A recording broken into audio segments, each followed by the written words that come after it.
इस तरह के इवेंट्स में देखते हैं कि हुकूमती सतह पर पार्टिसिपेशन तो होती है, कुछ सॉफ्ट कमिटमेंट्स आपको लग रहा है कि इस लीप 2025 के नतीजे में पाकिस्तान के साथ हो सकती हैं, और IT समेत दीगर सेक्टर्स में कुछ सरमायाकारी, कुछ इन्वेस्टमेंट की तवक्को हम रखें इस इवेंट के बाद?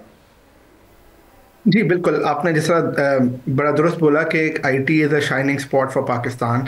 एक ऐसा सेक्टर है जिसमें बहुत बड़ी अपॉर्चुनिटी है और इसकी काफ़ी वजूहात है। एक वजह ये है जिस आपने कहा कि पाकिस्तान में टेक डेवलपर्स बहुत ज़्यादा है। Third largest community of tech developers on freelancers जो है वो पाकिस्तानी हैं। पाकिस्तानी टेक डेवलपर्स की कॉस्ट इंडिया के मुताबिक कम है। हमारी क्वालिटी भी एवरेज है, इम्प्रूव हो सकती है। मगर हमारी सक्सेस स्टोरीज बहुत अच्छी हैं। करीम जो मिडिल ईस्ट की सबसे पहली टेक यूनिकॉर्न थी, उसके फाउंडर पाकिस्तानी। ज़मीन.com एक और यूनिकॉर्न है, वो भी Pakistani. So I think we have a great brand, we have good quality talent and we have a lot of talent. और हमारी IT कंपनीज जैसा सिस्टम्स है, इनकी हाई क्वालिटी है। इनके मिडिल ईस्ट में बहुत अच्छे अच्छे बड़े क्लाइंट्स हैं और इनकी परफॉर्मेंस भी बड़ी अच्छी रही है। और लास्ट जो आपने बोला कि लीप में जिस तरह पाकिस्तानी गवर्नमेंट की भी तरफ से इन्वॉल्वमेंट रही, कंपनीज की तरफ से इन्वॉल्वमेंट रही।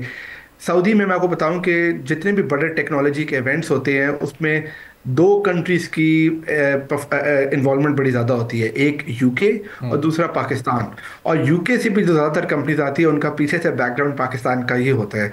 सो I think it's very promising. और जो गवर्नमेंट इसमें इनिशिएटिव ले रही है, खासतौर पर जो हमारी IT मिनिस्टर है शहज़ाद फातिमा, वो सेक्रेटरी IT जो है ज़रक, I think that's also very commendable कि ये प्रो एक्टिव अप्रोच ले रहे हैं in terms of taking the opportunity from Saudi Arabia. सही, लेकिन अली फरीद साहब, हमने कोई ऐसी कमिटमेंट ऐसी नहीं देखी जो FDI से मुतालिक हो या IT सेक्टर में कुछ सऊदीया इन्वेस्ट करने में इस वक्त दिलचस्पी दिखा रहा हो या कुछ और प्राइवेट कंपनीज दिखा रही हों।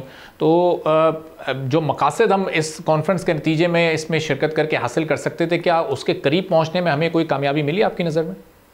जी जी बिल्कुल। ये टेक एक ऐसी अच्छी फील्ड है जिसमें हमें MOUs कम मिलते हैं और असल प्रोग्रेस ज़्यादा मिलती है। जो आपने नंबर्स बोले थे कि पाकिस्तान IT एक्सपोर्ट्स जो है वो ग्रो कर रही है बाय मोर देन 20%, वो इसलिए ग्रो कर रही है कि उसमें काफ़ी ज़्यादा ग्रोथ जो है वो मिडिल ईस्ट से आ रही है। पाकिस्तान की सबसे बड़ी लिस्टेड कंपनी जो है टेक की, वो सिस्टम्स है। अगर आप सिस्टम्स के नंबर देखें तो आपको पता चलेगा कि आधी से ज़्यादा जो उनके रेवेन्यूज़ है वो मिडिल ईस्ट से ही आ रहे हैं। तो अच्छी बात यह है कि टेक में MOUs कम और रियल प्रोग्रेस ज़्यादा है। और क्योंकि रियल प्रोग्रेस ज़्यादा है, वो टाइम ज़ाया नहीं करते MOUs के अनाउंसमेंट करने के लिए और मीडिया को बताने के लिए। वो सर नीचे रख के काम कर रहे हैं, मगर उसका रिजल्ट आपको IT के नंबर्स में नज़र आ जाएगा। सब्सक्राइब करें और बेल दबाएं ताकि कोई खबर रह न जाए।